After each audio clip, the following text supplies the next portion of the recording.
কৰুণাময় মায়াময় বিস্তীৰ্ণ সমুদ্ৰত তৰংগ তুলি নীলিম আকাশৰ শূন্যতা তুমি নীলিম আকাশৰ শূন্যতা তুমি ৰ'দৰ পিঠিত তুমি বৰষাৰ চিঠিত তুমি ফুলৰ স্নিগ্ধতা তুমি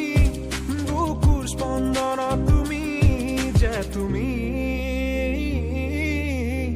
তুমি প্ৰহেলিকা বৰ্ণ